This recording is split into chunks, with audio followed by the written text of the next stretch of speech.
তারানাথ বলল, ক্ষমতার অপব্যবহার করতে নেই। শুধু তন্ত্রমন্ত্রের মাধ্যমে পাওয়া ক্ষমতার কথা বলছি না, জীবনের সমস্ত ক্ষেত্রেই সংযমের খুব প্রয়োজন, নইলে বিপদ ঘনিয়ে আসে।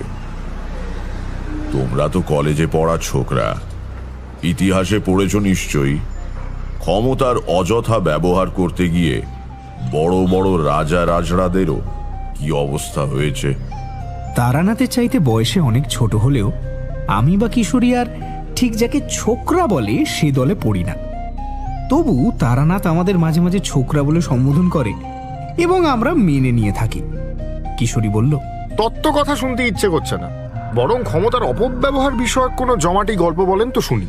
তারানাথ হেসে বলল, কারো সর্বনাশে কারো পৌষ মাস হয় এই কথাটা একেবারে মিথ্যে নয়। একটা জমাট গল্প মানে কোনো একজনের ভয়ানক বিপদের গল্প। তো তোমাদের গল্পের যোগান দিতে হলে দেশে হাহাকার পড়ে যাবে। বললাম, তারানাথ, অনেকদিন ভালো গল্প হয়নি, আজ কিন্তু কোনো ফাঁকি চলবে না, আজ গল্প বলতেই হবে। তারানাথ বলল, একটা ঘটনার কথা মনে পড়ছে, কিন্তু কারো কষ্ট নিয়ে বা দুঃখের ইতিহাস নিয়ে গল্প ফেঁদে বসতে আমার সংকোচ হয়। তবু বলছি এই কারণে যে এর ভেতর দিয়ে একটা জনশিক্ষার কাজও হয়ে যাবে। কিশোরী বলল, জনশিক্ষার ব্যাপারটা গল্পের শেষে মোরালের মতন জুড়ে দেবেন এখন? আপাতত গল্পে আসুন না। তারানাথ আমাদের দিকে ইঙ্গিত বহ উৎসুক দৃষ্টিতে তাকাতেই কিশোরী তার পকেট থেকে সিগারেটের প্যাকেটটা বের করে তারানাথের সামনে রাখল। একটা সিগারেট ধরিয়ে কয়েকটা শুকটান দিয়ে তারানাথ বলতে শুরু করল, দেখো, আমি একজন সাধারণ মানুষ।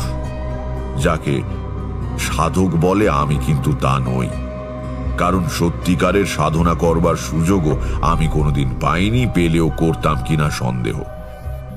আসল ব্যাপারের চেয়ে এই পথে পথে বেরিয়ে বেড়ানো, নানা বিচিত্র চরিত্রের মানুষের সঙ্গে আলাপ হওয়া, জীবনের এই দিকটাই আমাকে বেশি মুগ্ধ করত।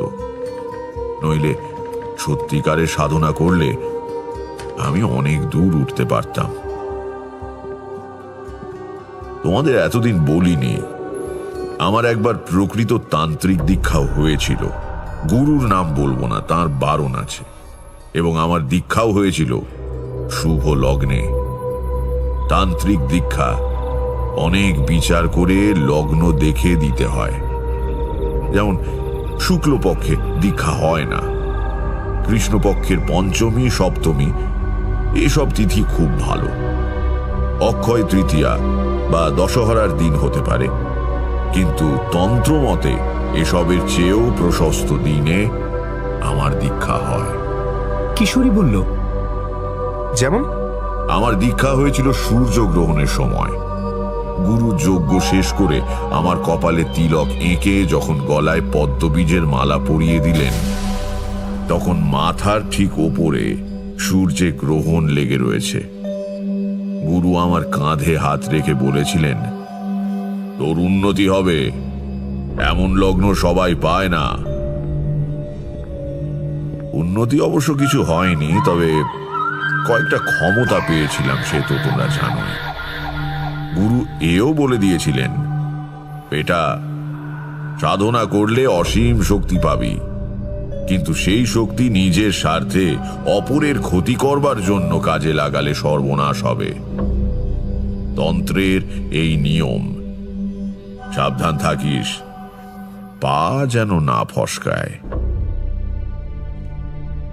গুরুর কথা মতো চলতে পারিনি, অপরের ক্ষতি করিনি বটে, কিন্তু লোভে পড়ে আধ্যাত্মিক উন্নতির বদলে বৈষয়িক উন্নতি চেয়েছিলাম, ফলে শক্তি কমে গিয়েছে।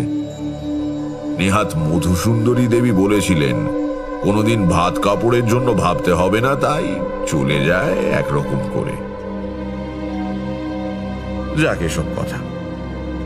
তো একদিন বসে আছি এই বৈঠকখানা ঘরে, সময়টা সকাল। আগের দিন এক বেটা মারোয়ারিকে কোন শেয়ার ধরে রাখলে লাভ হবে বলে দিয়ে বেশ কিছু নগদ লাভ করেছিলাম। কর্ত্রীর মুখেও আমার কথায় ভরসা করে সে শেয়ার ধরে রেখে দেয়। পরের দিন মাঝরাতে বোম্বে থেকে ট্রাঙ্ক কল পাই। ওই শেয়ারের দর হঠাৎ বাড়তির দিকে। 7 দিনে কয়েক লাখ টাকা মুনাফা করে গতদিন সে এসে বেশ মোটা প্রণামী দিয়ে গেছে। মনটা বেশ ফুর্তি ফুর্তি লাগছে। এমন সময় দরজার কাছে একজন লোক এসে দাঁড়ালো। পরনে ধুতি আর টুইলের শার্ট, পায়ে পাম্প শু। বয়স আমারই মতো হবে। আমাকে দেখে লোকটা বলল, আচ্ছা, এটা কি আজ হাত দেখা হবে না। তারানাথ কার নাম? আমারই নাম। কেন, কি চাই? লোকটা কাছে এসে একটু সামনে ঝুঁকে ভালো করে আমাকে দেখে বলল, হ্যাঁ, তাই বটে। তুই তো তারানাথ। আমাকে চিনতে পারছিস না? আমি অবাক হয়ে তাকিয়ে আছি দেখে সে বলল, অবশ্য তোরই বা দোষ কি? দেখি আজকের কথা চিনতে পারলি না? আরে আমি বীরজা ভূষণ তালুকদার। আরো কিছুক্ষণ হাঁ করে তাকিয়ে থাকবার পর আমার মনে পড়ে গেল আমাদের স্কুল জীবনের সেই ভূষণ। পেছনের বেঞ্চিতে বসতো আর অনর্গল পকেট থেকে ডাঁসা পেয়ারা বের করে চিবোতো। তার পুরো নাম বীরজা ভূষণ ছিল। আমি তক্তাপোষ থেকে উঠে তার হাত ধরে বললাম, মাফ কর ভাই, সত্যি প্রথমটা চিনতে পারিনি। কবেকার কথা সব, আর চেহারাও তো একেবারে বদলে গিয়েছে। তারপর কি খবর বল? এই বস। খবর ভালোই। রাজা গজা কিছু হয়নি, কিন্তু ওই বেশ কেটে যাচ্ছে, বুঝলি তো। তুই কেমন আছিস বল? ভালোই, আমারও কেটে যাচ্ছে। শুনলাম তুই নাকি নাম করা জ্যোতিষী হয়েছিস, লোকের মুখের দিকে তাকিয়ে নাকি ভাগ্য বলে দিস। তো কলকাতায় এসে ভাবলাম তোর সঙ্গে দেখা না করে যাব না। বেশ করেছিস, থাক না আমার কাছে কদিন। থাকা হবে না, আজকের রাতটা হয়তো থাকবো, কিন্তু কাল সকালেই রওনা দিতে হবে।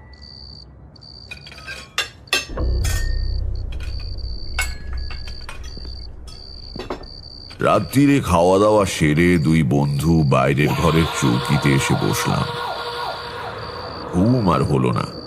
ওই গল্প করতে করতেই রাত ফুরিয়ে গেল।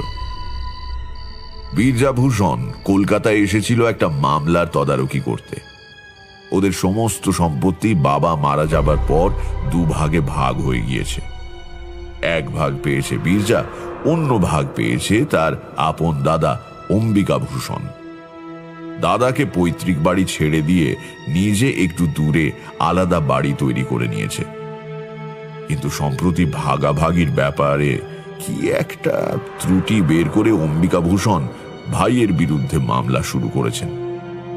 যে সম্পত্তি নিয়ে মামলা, তার দাম 20,000 টাকার চেয়ে বেশি। কাজেই মামলা এসেছে হাইকোর্টে। এ নিয়ে অনেক দুঃখ করল বীরজা। দেখলাম ও সেই পুরনো দিনের ভালো মানুষই এখনো যায়নি। যে দাদা তার বিরুদ্ধে মামলা করেছে, তার জন্যই সে দুঃখ করছে।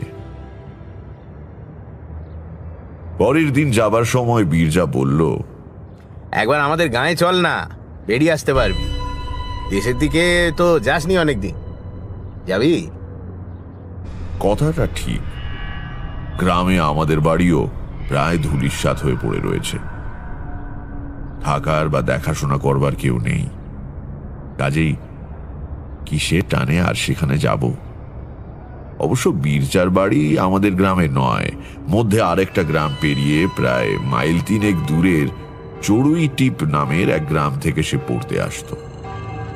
স্কুলে পড়ার সময় মাত্র একবারই তার গ্রামে গিয়েছিলাম। এখন আর ভালো মনে পড়ে না। বললাম, আচ্ছা যাবক্ষণ, দেখি একটু সময় করে উঠতে পারলেই যাব। দেখ, ওসব ছেঁদো কথায় আমায় ভোলাতে পারবি না। হ্যাঁ, সময় করে উঠতে পারলে মানে কি?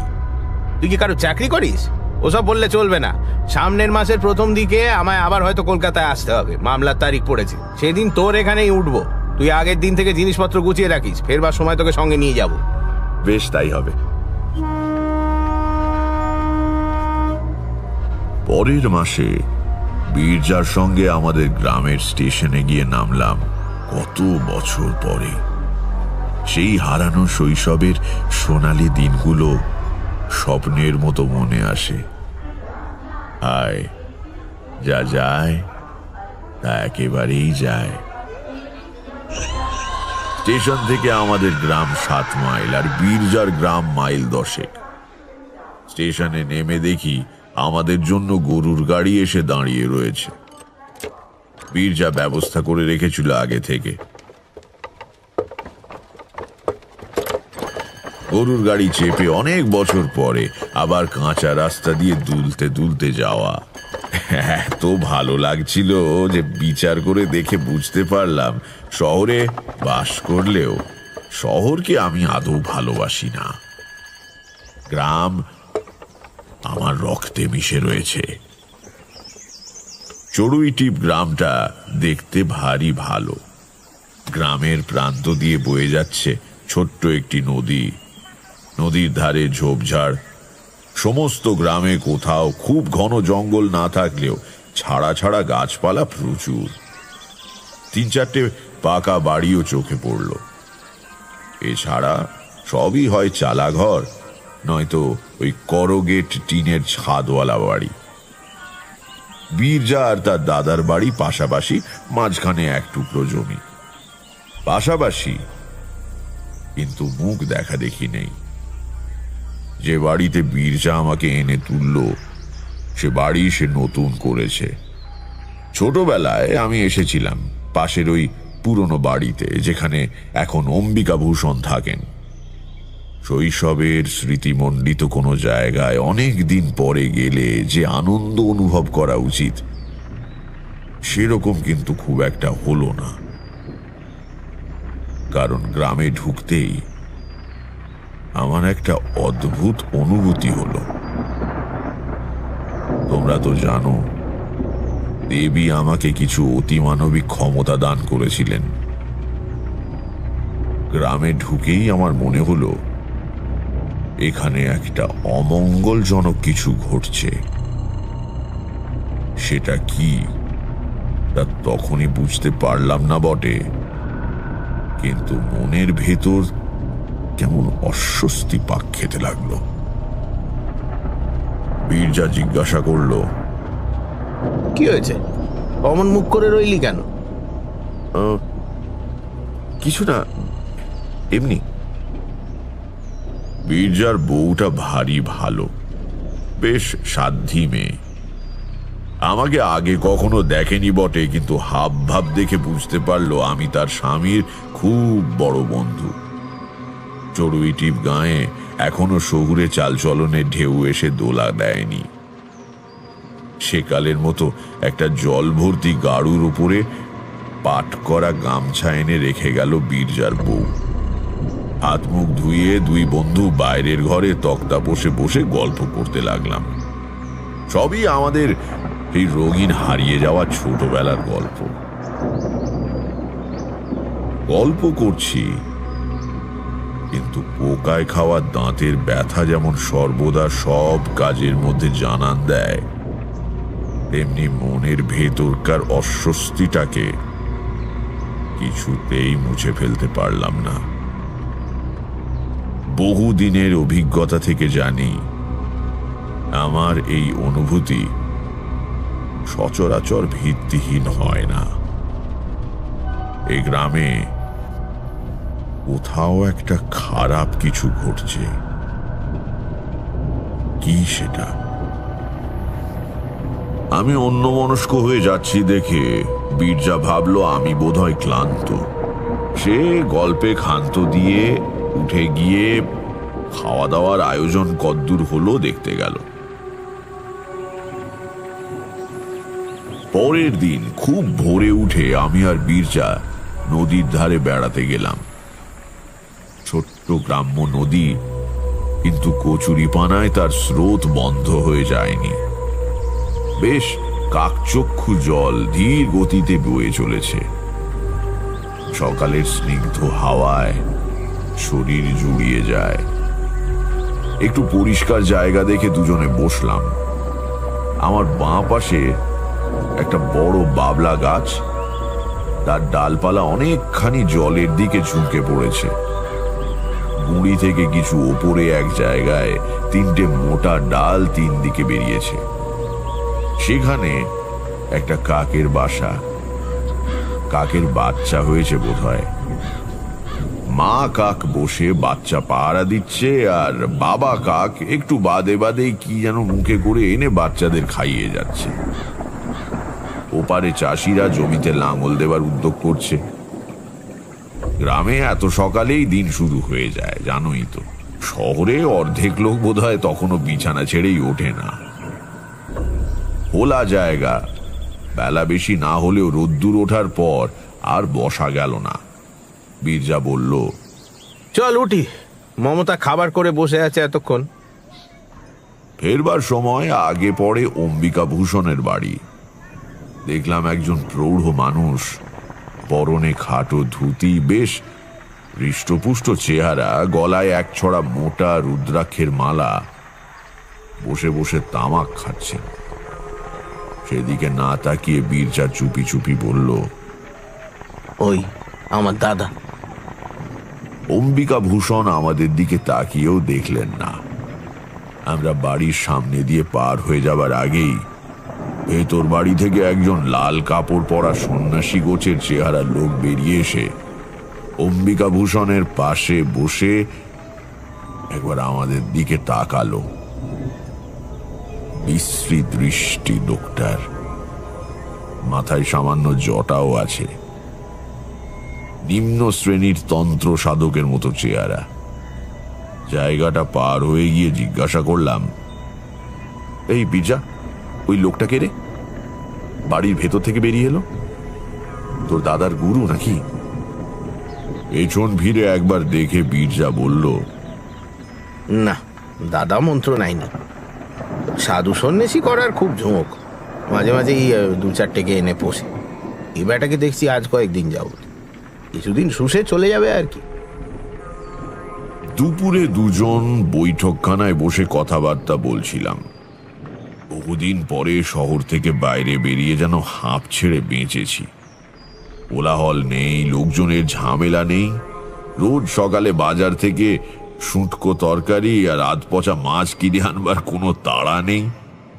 এখানে সকাল বিকেল খুব খুব খাচ্ছি আর বৈঠকখানায় বসে তামাক খেয়ে আড্ডা দিচ্ছি। আর পরিবেশও বেশ শান্ত। বেড়াতে বেরুলে মেঠো পথ, বাঁশ ঝাড়ে নুয়ে পড়া ডগার উপরে বসে পাখির গান, মনে হয় এসব ছেড়ে এতদিন ছিলাম কি করে। কথায় কথায় হঠাৎ বীরজা বলল, তারানাথ, তুই তো আজকাল শহরে থাকিস, আমার জন্য কিছু একটা ব্যবস্থা করা যায় না? কিসের ব্যবস্থা? মানে ওসব দিকে আমার একটা চাকরি টাকরি হয় না? এসে বললাম, তুই চাকরি করবি কি রে?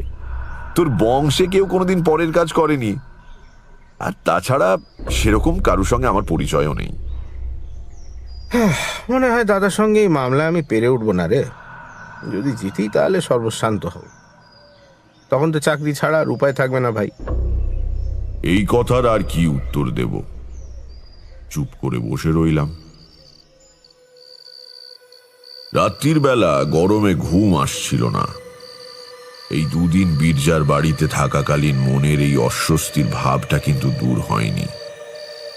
রাত্রিরে শুয়ে এ ব্যাপারে ভাববার চেষ্টা করলাম, কিন্তু কোনো সুরাহা করতে পারলাম না। সকালে বীরজা আর আমি নদীর ধারে বেড়াতে যাওয়া একটা অভ্যেস করে ফেলেছিলাম। আশ শেওড়ার ডাল ভেঙে দাঁতন করতে করতে আমরা ভোরবেলা রওনা দিলাম নদীর দিকে। একেবারে স্নান করে তবে ফিরব। সারা রাত গুমোট গরমের পরে সকালে স্নিগ্ধ নদী জলে অবগাহন যে কি তৃপ্তির, তোমরা শহরের মানুষেরা কি বুঝবে। জলে নেমে ডুব দিয়ে পরে মাথা তুলে দেখলাম যেখানে দাঁড়িয়ে ডুব দিয়েছিলাম সেখান থেকে বেশ কিছুটা সরে এসেছি।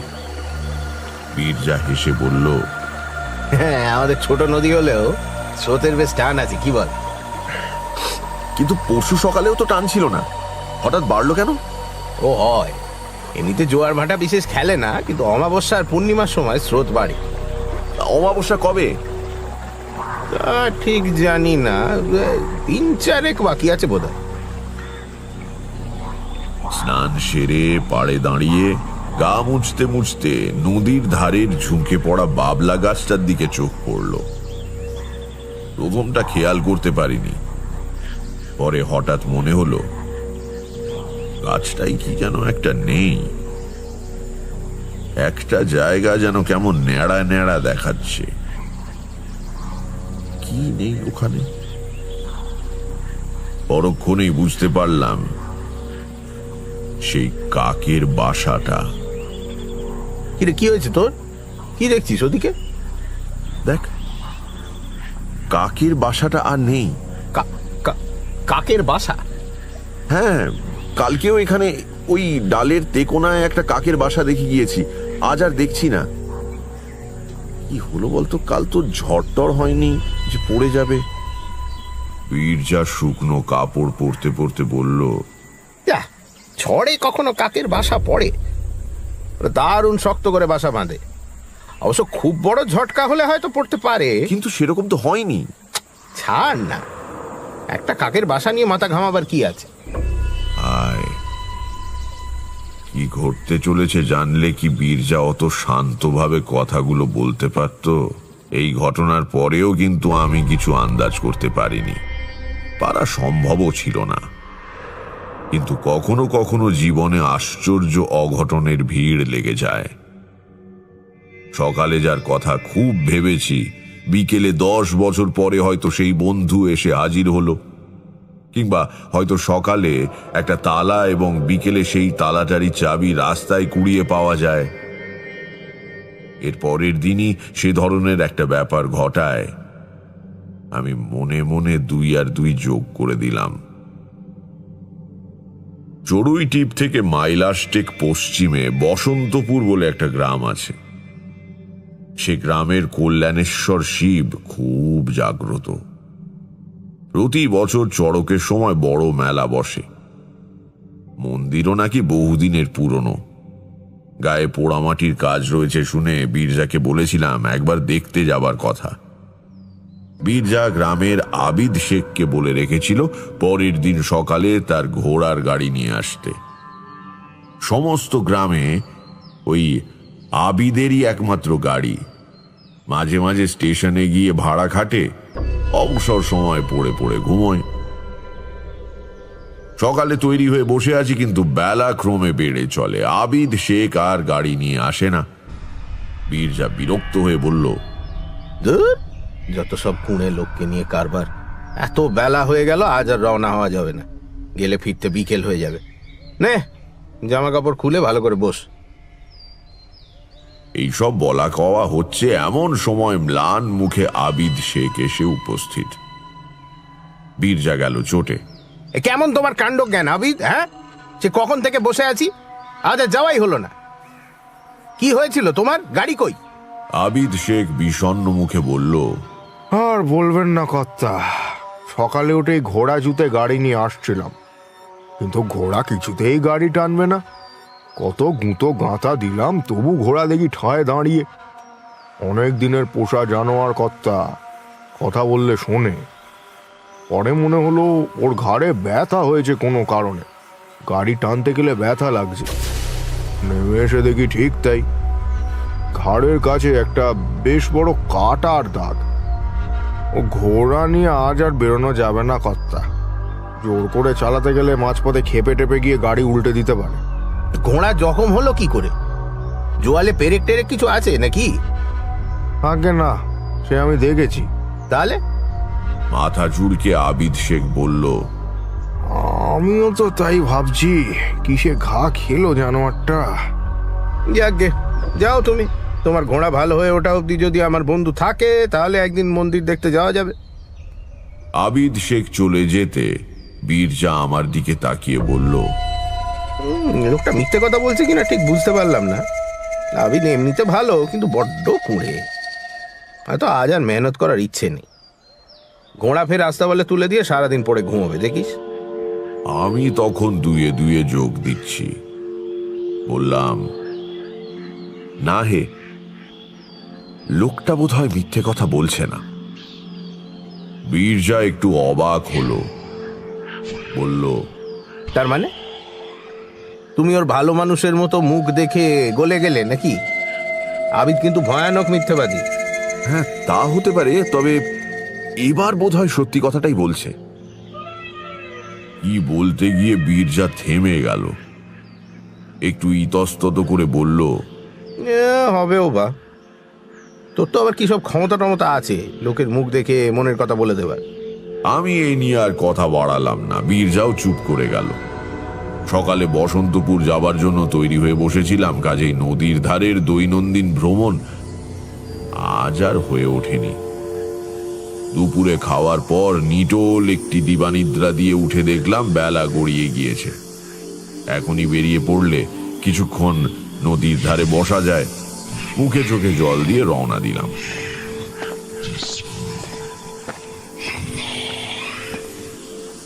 গ্রামের দিকে দিন শেষের একটা সুন্দর রূপ আছে, যা শহরে তোমরা টের পাও না। আস্তে আস্তে আমার চোখের সামনে নদীর ওপারের চষা ক্ষেত আবছা অন্ধকারে ম্লান হয়ে এলো। পাখিরা মাথার ওপর দিয়ে ফিরে যাচ্ছে বাসায়। সারাদিনের গরমের পর নদীর বুক থেকে জোলো হাওয়া ভেসে আসছে। বাংলার বাতাসে বৈরাগ্য আছে, বুঝলে। কিছুক্ষণ চুপ করে খোলা হাওয়ায় বসে থাকলে মনে হতে শুরু করে, এই কার কি হবে অনর্থক উন্নতির চেষ্টা করে। অন্ধকার বেশ চেপে আসছে দেখে বাড়ি ফেরবার জন্য উঠে দাঁড়ালাম। সঙ্গে সঙ্গে নজর পড়ল ওপাশের সেই বাবলা গাছটার দিকে। গাছের নিচে একটু ঝোপ মতো, আর তার মধ্যে কি যেন নড়ছে। অস্বীকার করতে পারবো না, প্রথমে বেশ ভয়ই পেয়েছিলাম। এদিককার গ্রামে সন্ধ্যের দিকে এখনো বুনো শুয়োর বেরোয়। শখ করে হাওয়া খেতে এসে শেষে বুনো শুয়োরের হাতে পড়লাম নাকি। এই শুয়োর বড় পাজি জানোয়ার, অকারণেই তেড়ে এসে দাঁত দিয়ে পেট চিরে দেয়। কিন্তু না, শুয়োর নয়। আমার পায়ের আওয়াজ পেতেই বোধহয় ঝোপের মধ্যে থেকে একজন উঠে দাঁড়ালো। অম্বিকা ভূষণের বাড়িতে দেখা সেই তান্ত্রিক সন্ন্যাসী। তার হাতে কতগুলো শেকড় বাকড়। লোকটা তীব্র জ্বলন্ত দৃষ্টিতে আমার দিকে তাকিয়ে রইল। তার চোখের দিকে তাকালে মনে হয় পৃথিবীতে সব আলো, হাসি, গান ফুরিয়ে গিয়েছে। যেন কাল সকালে আর সূর্য উঠবে না এবং 5 মিনিটের মধ্যে আমি মারা যাব। তোমরা হলে সেই চাউনিতেই তোমাদের হাত পা ঠান্ডা হয়ে আসতো, কিন্তু আমি তারানাথ। আমারও জীবন কেটেছে ভয়ানক সব সাধকদের সঙ্গে মেলামেশা করে। তারা সত্যিকারের সাধক। আর এই লোকটাকে দেখেই বুঝতে পারলাম এর কিছু ক্ষমতা আছে বটে, কিন্তু সে নিম্ন শ্রেণীর ক্ষতি করার ক্ষমতা। সেটা বুঝেই মনে জোর পেলাম।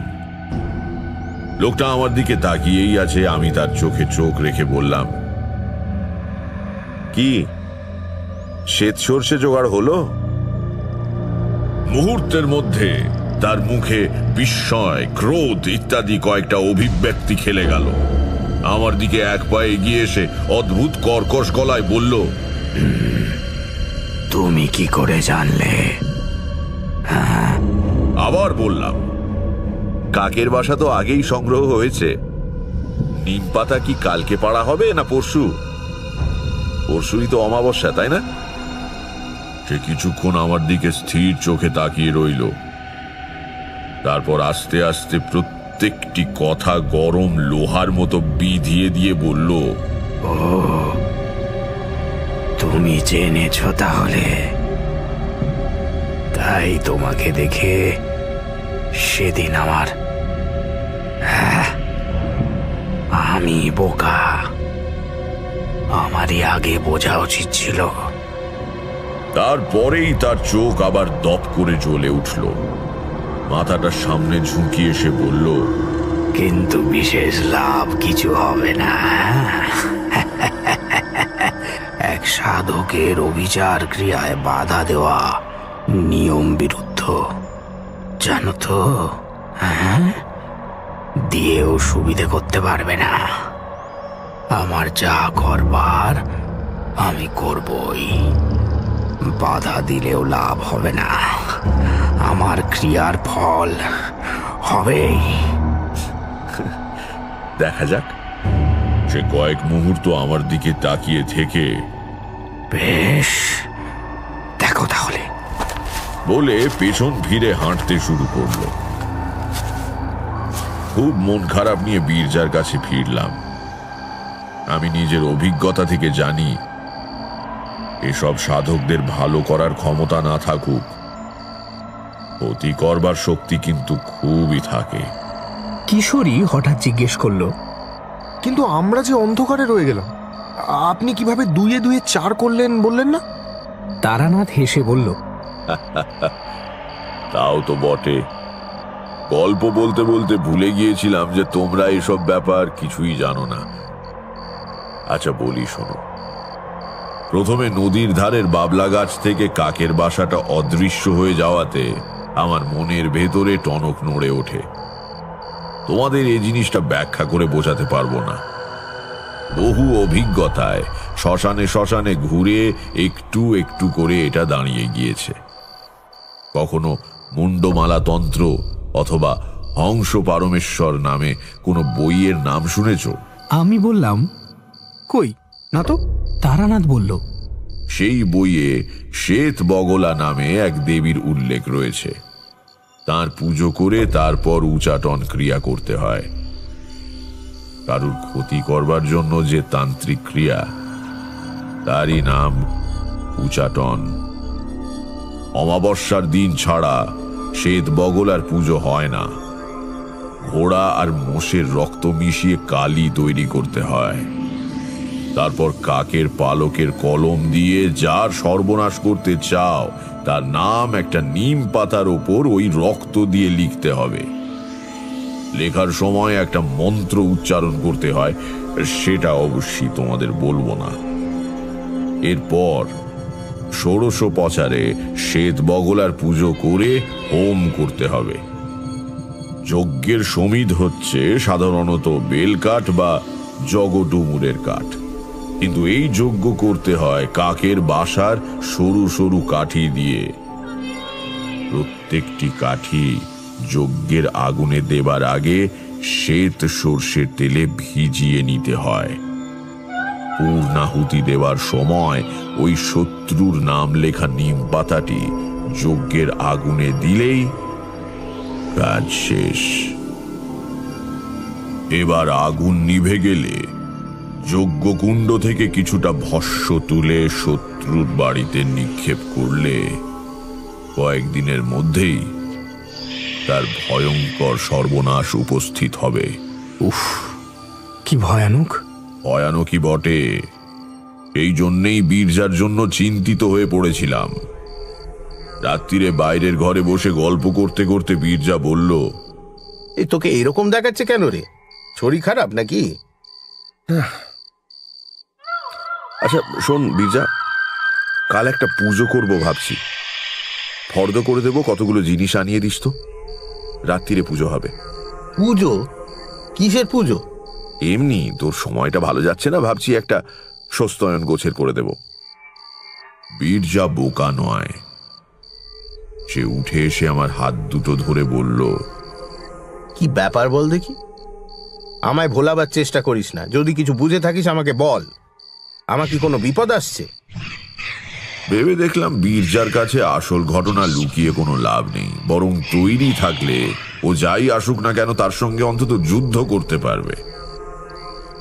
তা আমি বীরজাকে সব খুলে বললাম। বীরজা শুনে কিছুক্ষণ চুপ করে বসে থাকলো। তারপর নিজের বিপদ সম্বন্ধে কোনো কথা না বলে একটা নিঃশ্বাস ফেলে বলল, আবিদ শেখ তাহলে সত্যি কথাই বলেছিল। তা বটে। তাহলে এখন কি করব? বললাম তো, জোগাড় যন্ত্র করে দে, কাল সকালেই সস্তায়ন করে দিই। তাতেই আমার বিপদ কেটে যাবে। ওদের পুজোয় ফল ফলবে না? বীরজার কথার কোনো উত্তর দিতে না পেরে চুপ করে রইলাম। কি রে, উত্তর দিচ্ছিস না যে? তোকে মিথ্যে কথা বলতে চাই না বীরজা। এসব তান্ত্রিকের মানুষের ভালো করার ক্ষমতা না থাকলেও খারাপ করবার শক্তি খুব থাকে। আমার পুজোর ফল না ফললেও তোর দাদার ক্রিয়াকাণ্ডের ফল হবে বলেই মনে হয়। তাহলে তুই তো অনেক সাধুর সঙ্গে ঘুরেছিস, এই পুজো কাটান দেবার মন্ত্র জানিস না? মিথ্যে সান্ত্বনা দিয়ে লাভ নেই, তাই বললাম, না ভাই বীরজা, আমি এই পথের ভালো দিকটারই সন্ধান করেছি চিরকাল। অপরের ক্ষতি কি করে করতে হয় তা শিখিনি রে। অনেককে অনেক ভয়ানক কাণ্ড করতে দেখেছি ঠিকই, কিন্তু তা শিখতে ইচ্ছে করেনি। আমি তাহলে এখন কি করব? ঈশ্বরকে ডাক, তিনি সর্বমঙ্গলময়। তিনি ইচ্ছে করলে সব বিপদ কাটিয়ে দিতে পারেন। অনেকেই তো ভগবানের কাছে অনেক কিছুই প্রার্থনা করে, তাদের সবার কথা ঈশ্বর শোনেন? ভগবানকে ডেকে লাভ কি? বীরজার চরিত্রের এই দিকটা চোখে পড়ায় আমার ভালো লাগলো। সে গ্রামের লোক বটে, আধি ভৌতিক আধি দৈবিক ক্রিয়াকর্মে বিশ্বাসও রাখে, কিন্তু নিজের বিপদ ঘটতে চলেছে জেনেও সে গেঁয়ো লোকের মতো অধীর হয়ে পড়ল না। কিছুক্ষণ চুপ করে থেকে সে উঠে বাড়ির ভেতরে গেল, বলে গেল, বস, একটু বস, আমি এখনই আসছি। 10-12 মিনিট পরে বীরজা হাতে করে একটা লাল কাপড়ের পোঁটলা নিয়ে ঘরে ঢুকে তক্তাপোষের ওপর বসলো। বললাম, কি ব্যাপার? ও পোঁটলাই কি? এদিকে আয়, তোকে কয়েকটা জিনিস দেখাই। কি জিনিস? বীরজা পোঁটলার গিঁট খুলে এক রাশ কাগজ বের করলো। বলল, এগুলো আমার জমি জমা সম্পত্তির দলিল। আমার কোথায় কি আছে তোকে বুঝিয়ে দিয়ে যাই। যদি আমার কিছু হয় তাহলে তুই আমার বউ ছেলে পিলেকে দেখিস, আর আমি কাউকে বিশ্বাস করতে পারবো না। উঠে গিয়ে ওর হাত ধরলাম। দাঁড়া, পাগলামি করিস না, একটা কাজ করা যাক বরং। বীরজা আমার মুখের দিকে তাকিয়ে বলল, কি?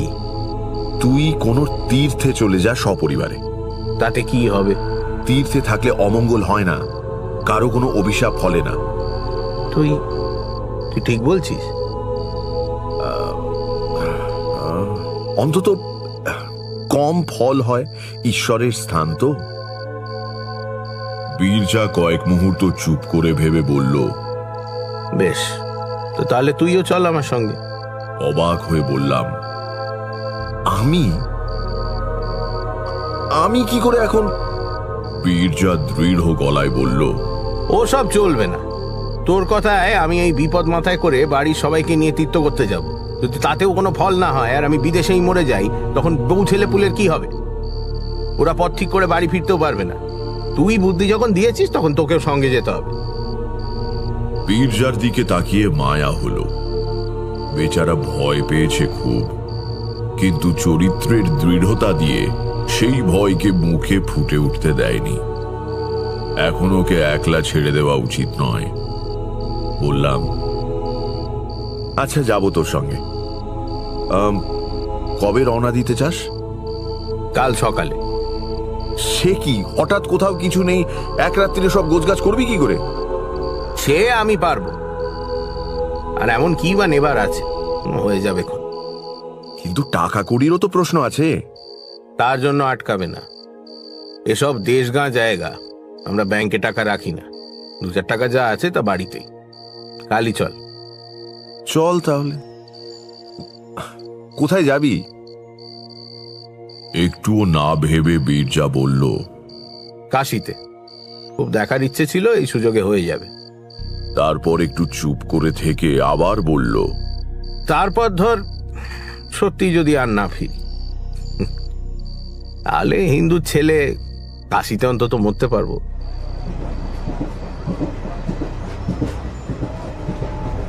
সারা রাত্রি তোড়জোড় করে পরের দিন সত্যিই আমরা কাশী রওনা দিয়ে দিলাম। বীরজার স্ত্রীকে আসল কারণ জানানো হলো না। দুই বন্ধুর হঠাৎ বেড়াতে যাবার শখ হয়েছে, এই কথা তাকে বলা হলো। যাবার পথে নিবারণ রায়, বীরজার দূর সম্পর্কের মামা, তাকে ঠিকানা দিয়ে এলো বীরজা। আমার এক চেনা ভদ্রলোকের অনেক দান আছে কাশীর এক আশ্রমে। সেখানে এর আগেও বার দুই আমি উঠেছি কাশী গিয়ে। এবারেও সেখানেই থাকবো ঠিক করেছিলাম। তারই ঠিকানা। তখনও জানি না যে ঠিকানাটার সত্যিই দরকার পড়বে।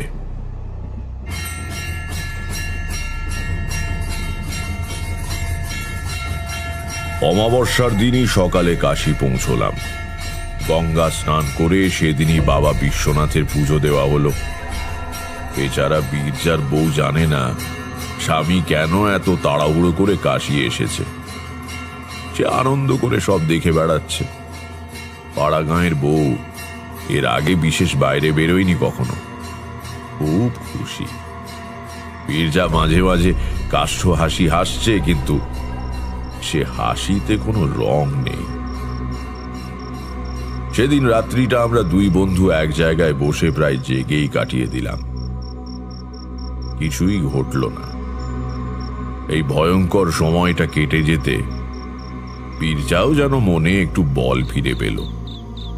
পরের দিন সকালে তাকে বেশ হাসি খুশি দেখলাম। এই করে নিরুপদ্রবে আরো 3-4 দিন কেটে গেল। পঞ্চম দিনে বীরজাই আমাকে বলল, মনে হচ্ছে এই যাত্রা বেঁচে গেলাম, বুঝলি না? তীর্থস্থানের মাহাত্ম আছে, স্বীকার করতে হবে। সেদিনই বিকেলে বসে আমি আর বীরজা গল্প করছি, মাটিতে বসে তরকারি কুটছে বীরজার বউ। হঠাৎ আশ্রমের অধ্যক্ষ জ্ঞানানন্দ ঘরে ঢুকে বললেন, হঠাৎ ঢুকে পড়লাম, কিছু মনে করবেন না। অবশ্য বৌমা আমার মায়ের মতো। এই আপনাদের সঙ্গে একটু কথা ছিল যে। বললাম, আসুন আসুন, বসুন তো আগে। কি ব্যাপার বলুন।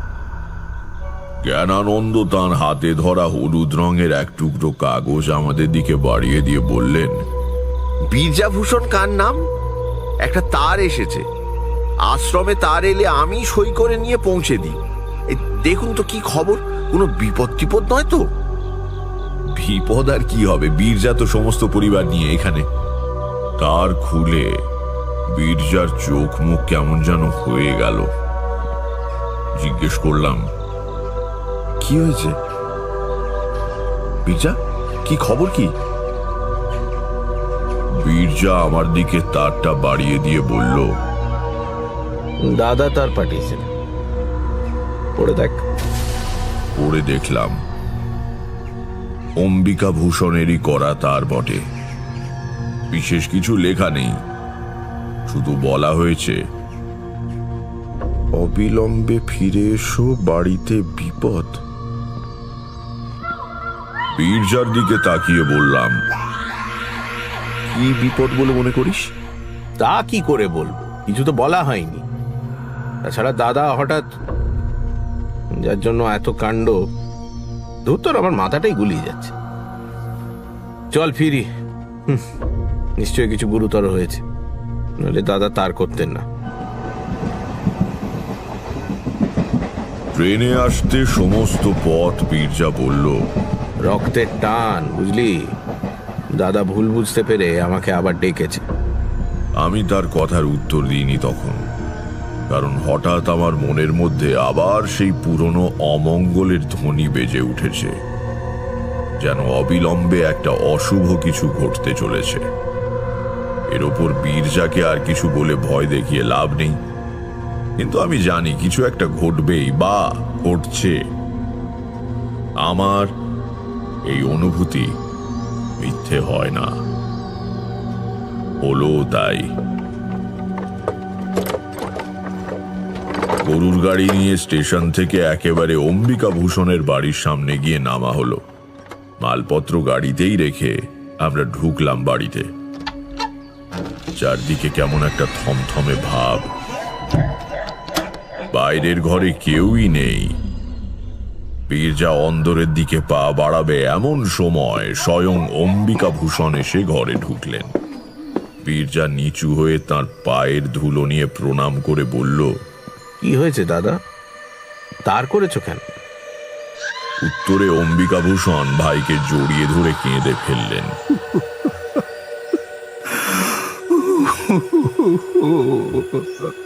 আরে আরে কি হয়েছে? আরে অমন করছো কেন? সন্তুর খুব অসুখ বিরু, আর বুঝি রাখা যায় না। সন্তু অম্বিকা ভূষণের বড় ছেলে। বীরজা অবাক হয়ে বলল, কি হয়েছে সন্তু? অম্বিকা ভূষণ কপালে আঘাত করে বললেন, সব আমার দোষ, আর কারো কোনো পাপ নেই। সব আমার দোষ রে ভাই রে। আমার নিজের দোষে আমি পুত্র শোক পেতে চলেছি। আরে আরে শান্ত হও, শান্ত হও দাদা, শান্ত হও, সব ঠিক হয়ে যাবে, অস্থির হয় না। বীরজার স্ত্রী তক্ষুনি অন্দরে চলে গিয়ে সন্তুর পায়ের কাছে বসল। আমার বুদ্ধি বোধহয় কিছু স্থির ছিল। আমি দুই ভাইকে ধরে বসালাম। বললাম, কি হয়েছে খুলে বলুন তো। অম্বিকা ভূষণ কাঁদছিলেন। বীরজা পাশে বসে তার গায়ে হাত বুলিয়ে দিচ্ছিল। বেশ দৃশ্যটা। দুই ভাইয়ের বিবাদ বিপদের স্রোতে ভেসে গিয়েছে। আমার প্রশ্ন শুনে অম্বিকা ভূষণ মুখ তুলে তাকালেন, বললেন, নিজের মুখে স্বীকার করলে পাপের বোঝা হালকা হয়, তাই কোনো কিছু না লুকিয়ে বলছি। বীরু, বীরু, তোর সর্বনাশ করার জন্যে আমি এক তান্ত্রিকের পরামর্শে ওই শ্বেত বগলার পুজো করেছিলাম। আর সে পুজোয় আমি বললাম, এই অংশটা বাদ দিয়ে বলুন, এটা আমি আগেই টের পেয়ে বীরজাকে বলেছি। অম্বিকা ভূষণ একবার আমার দিকে তাকালেন, তারপর বললেন, ও জানতেন তাহলে?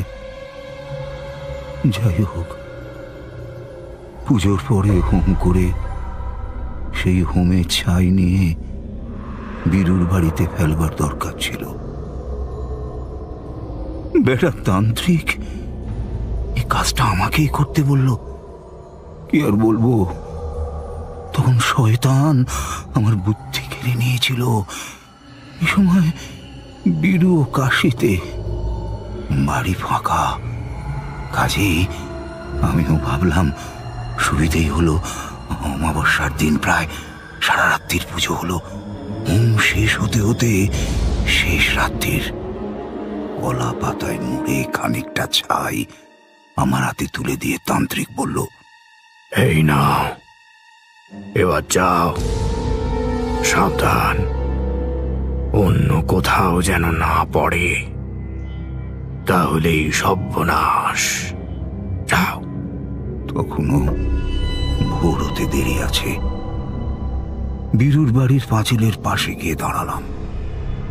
হাতে আমার কলা পাতায় মোড়া হোমের ছাই। পাঁচিল ডিঙিয়ে সেটা সব শুদ্ধ ছুঁড়ে ফেলতে যাব ওর বাগানে। কি বলবো মশাই, একটু মেঘ নেই বা ঝড়ের চিহ্ন নেই কোথাও, অথচ প্রচন্ড একটা বাতাসের ঝাপটা এলো কোথা থেকে। ততক্ষণে আমিও সেটা ছুঁড়ে দিয়েছি হাত থেকে। আমার চোখের সামনে বাতাসের মুখে উড়ে গিয়ে তা পড়লো আমারই বাড়ির উঠোনে। তখনই দৌড়ে গিয়ে উঠোন থেকে সবটুকু ছাই নিকিয়ে তুলে নিলাম, কিন্তু তা থেকে আর পাপ যায়।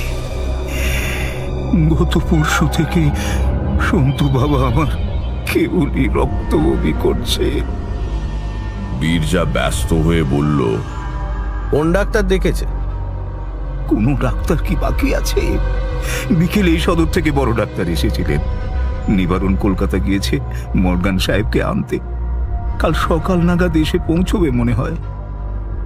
বীরজা উঠে পড়ে বলল, চল ভেতরে চল, সন্তুকে গিয়ে দেখি। আমি একবার যেতে পারি কি? হ্যাঁ, আসুন না, আসুন। তারপর বীরজার হাত দুটো ধরে বললেন, ভাই, আমি যা করবার তা করে ফেলেছি। তুই কোনো রাগ পুষে রাখিস নি। তুই আমার সন্তুকে আশীর্বাদ কর।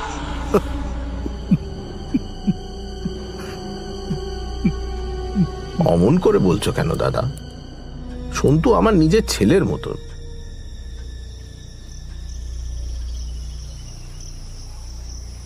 সকাল হবার আগেই নিবারণ রায় মর্গেনকে নিয়ে পৌঁছলেন। শেষ রাতে ট্রেনে এসেছেন। স্ট্যানলি মর্গান রোগী দেখে বললেন, This could be peritonitis. If it's been ruptured, then I'm afraid the boy's not going to survive. If he gets a little better, we need to bring him to Calcutta for an operation. পরের কথা তোমাদের একটু সংক্ষেপে বলি। সন্তু বেঁচে উঠেছিল।